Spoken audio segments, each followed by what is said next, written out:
रामायण ने हमें जीवन के हर पहलू को अच्छे से सिखाया है। किसी भी परिस्थिति का कब और कैसे जवाब देना है, ये सब रामायण से ज्यादा अच्छे से हमें कोई नहीं सिखा सकता।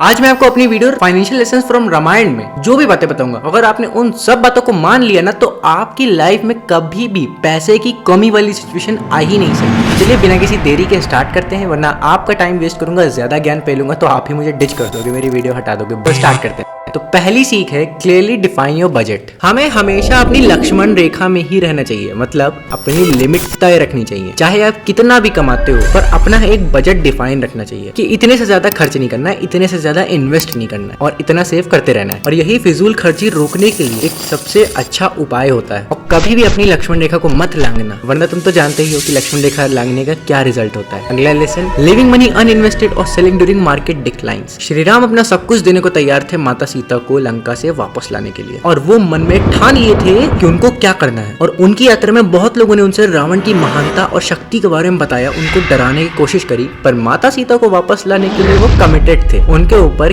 किसी वार्निंग का कोई असर ना हुआ। जब इन्वेस्ट करो तो अपने डर को अपने ऊपर हावी मत होने दो। जब स्टॉक का प्राइस गिर रहा होता है तो बहुत से लोग पैनिक सेलिंग कर देते हैं, और ज्यादातर ये घाटे का काम होता है कि जब वो बेचते हैं तो उसके कुछ दिन बाद वो ये पाते हैं कि उसका प्राइस फिर से बढ़ने लगा, फिर वो रिग्रेट करते हैं। इसीलिए अपने डर के बेसिस पर कोई डिसीजन नहीं लेना चाहिए। अगली सीख है everything that shines is not gold. Ravan के लिए मारीच ने स्वर्ण मृग का भेष रखा था, जिसको देखकर माता सीता ने श्री राम से उसको पकड़ कर लाने की जिद करी थी। इससे हमें ये सीख मिलती है कि जो भी स्टॉक या प्रॉपर्टी या कोई भी एसेट जो दिखने में बहुत अच्छा है, जरूरी नहीं है कि वो सच में अच्छा होगा। उस पर आंख मूंद कर विश्वास नहीं कर सकते कि ये आगे हमें फायदा ही करेगा। अगली सीख है build a Ram Setu of your finances. Small and study steps can take you a long way. छोटी मगर कंसिस्टेंट फाइनेंशियल हैबिट्स बनाने से हमारी आज की लाइफ और फ्यूचर की फाइनेंशियल वेलबींग लाइफ के बीच एक मजबूत और टिकाऊ ब्रिज बनता है। राम सेतु भी एक दिन में नहीं बना था, और छोटे पत्थरों को जोड़कर बना था। इसी तरह से हमें भी छोटी पर कंसिस्टेंट अच्छी हैबिट्स डालनी चाहिए। अगली सीख है बेटर प्रिपेयर देन रिपेंट। जब माता सीता का रावण ने हरण कर लिया था, और ये बात जब श्री राम को पता चली थी, तो उन्होंने इसके लिए लक्ष्मण जी को नहीं डांटा था, क्योंकि उनको पता था कि दिक्कत आ चुकी है, तो लक्ष्मण को डांटने के बजाय सोल्यूशन पर फोकस करा जाए। ऐसे ही हम लोग भी बहुत सी फाइनेंशियल मिस्टेक्स करते हैं अपनी लाइफ में, जैसे कि गलत आदमी को कर्ज दे देना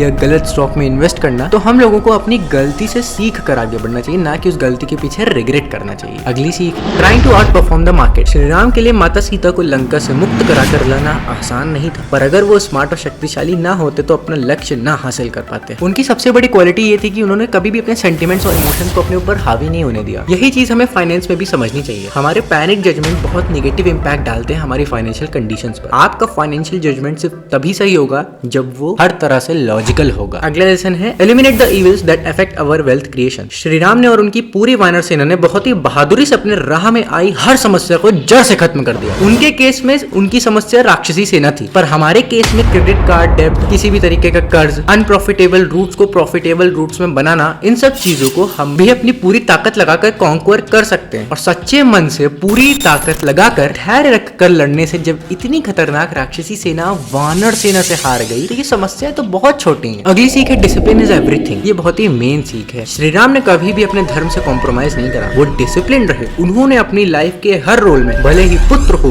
पति हो, भाई हो, राजा हो, कभी धर्म का साथ नहीं छोड़ा, हमेशा डिसिप्लिन रहे। वही हमें फाइनेंसेस में डिसिप्लिन रहना भी सिखाते हैं। अनियंत्रित खर्च जैसे गंभीर बीमारी से बचने के लिए हमें बजट के हिसाब से ही चलना चाहिए। जितना बजट उतने खर्चे। बस इसी फॉर्मूले से हम गरीबी से दूरी बना सकते हैं। अगली सीख है स्टार्ट अफ्रेश। जब रावण के रूप में बुराई मरी थी और एक अच्छे समय की शुरुआत हुई थी, उसी तरह हम भी अपने जीवन की कई कठिनाइयों को पार करके एक नए कल की शुरुआत करते हैं, और फिर हमें अपने रीडेवलपमेंट में कभी भी पास्ट मिस्टेक को नहीं आने देना चाहिए, और अपनी अच्छी फाइनेंशियल लाइफ के लिए अच्छे डिसीजंस लेने चाहिए। जितना जल्दी हो सके हर कर्ज से छुटकारा पाने की कोशिश करिए, अपना सिविल स्कोर चेक करते रहिए, और अपने क्रेडिट कार्ड बिल और हर तरीके की EMI को टाइम पर भरते रहिए। तो ये सब था फाइनेंशियल लेसन्स जो हम लोग रामायण से सीख सकते हैं। इन सबको अपने जीवन में उतारिए। मैं वादा करता हूँ कि आपके लाइफ में कभी भी पैसे की कमी वाली सिचुएशन नहीं आ सकती। तो जय श्री राम।